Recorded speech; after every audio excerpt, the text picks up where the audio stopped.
One of the most important lessons of fasting is to control our power of anger.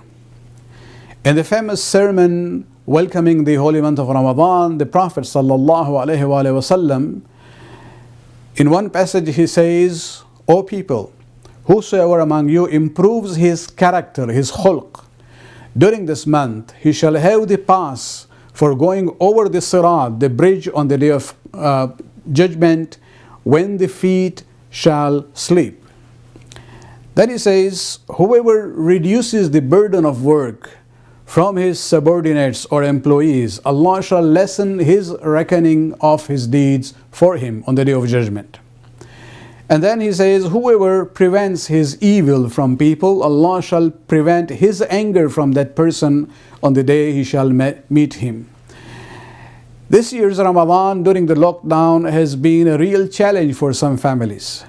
Remember that the Prophet ﷺ talks about three things. Number one, improving our character.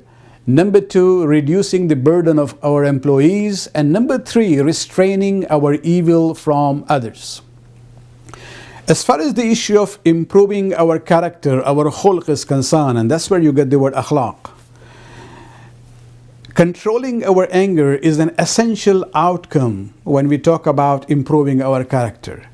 And this is what we should be expecting from fasting of the month of Ramadan. In a story of the life of the Prophet, we hear that there was a competition in Medina to find out who is the strongest person.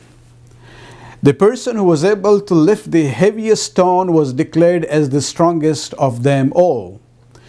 The Prophet ﷺ happened to pass by that incident, that event, and when he was told about it, he said that the strongest person is the one who can control his anger and suppress it, even if the shaitan provokes him to get angry. And so this issue of ghadab, controlling the anger, is the most important element when it comes to the inner strength and character of a person. The Prophet also talked about kindness towards the employees. Let me share with you this story as a reminder for us from Imam Zainul Abidin alayhi salatu wasalam. He had a slave who one day was pouring water from a kettle for him to do wudu. Those days we didn't have taps, so this is where, the water was being given from the kettle, and Imam was doing the wudu. The kettle slipped from her hand and hit the Imam's head.